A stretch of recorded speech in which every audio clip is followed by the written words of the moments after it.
so Elijah is doing these great things for God, and he's calling out the false gods. He's calling out the prophets of Baal, and there's this big showdown to this offering they've got down, and so it's like a showdown to see whose God can accept the offering, whose God's going to make it happen. And the prophets of Baal, they tried everything, and Elijah even mocked them in it. Nothing happened. And then when it was Elijah's turn, then God came down. God called down like fire zapped from heaven, and the offering, the water, everything was consumed. And all these people are like, oh, praise God, he's the real God. And then Elijah said, hey, grab all of those false prophets of Baal, gather them up, and he had them all killed. And so great spiritual victory, wonderful time to celebrate. But then wicked Jezebel, Queen Jezebel, said that I'm going to kill you, Elijah. And then all of a sudden Elijah went into this fearful flight. He ran, and he was so depressed. He asked God to take his life, and it was all these terrible, difficult things. Let me just read it to you real quick in case you're not familiar with it. I'm going to start in chapter 18, verse 34. 33, about the offering. He arranged the wood, cut the bull into pieces, and laid it on the wood. And he said to them, fill 4 large jars full of water, pour it on the offering and on the wood. And then he said, do it again. And they did it again. Do it a third time, he ordered. So you can see this is really soaked. They did it a third time, and the water ran down around the altar and even filled the trench. At the time of the sacrifice, the prophet Elijah stepped forward and prayed, Lord, the God of Abraham, Isaac, and Israel, let it be known today that you are God in Israel, and that I am your servant, and have done all of these things at your command. Answer me, Lord, answer me, so these people will know that you, Lord, are God, and that you are turning their hearts back again. The fire of the Lord fell and burned up the sacrifice, the wood, the stones, the soil, and also licked up the water in the trench. When all the people saw this, they fell prostrate and cried, the Lord, he is God, the Lord, he is God.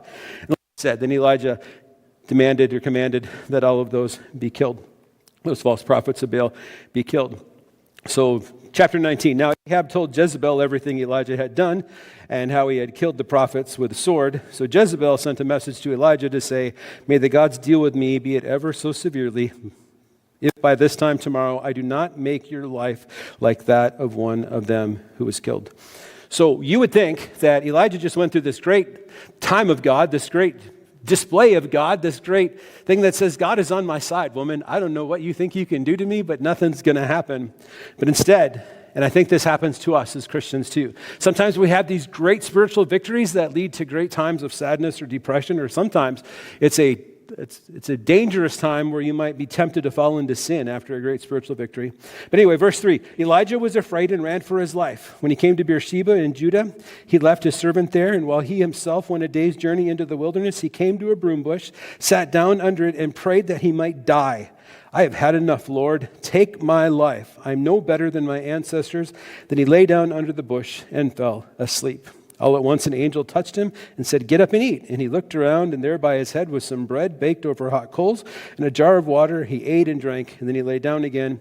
And the angel of the Lord came back a second time and touched him and said, get up and eat. The journey is too much for you. So he got up and ate and drank. Strengthened by that food, he traveled 40 days and 40 nights until he reached Horeb, the mountain of God. There he went into a cave and spent the night, and then the Lord appears to Elijah. So that's 1 Kings 19. So very interesting stories in the Old Testament. You want to read that.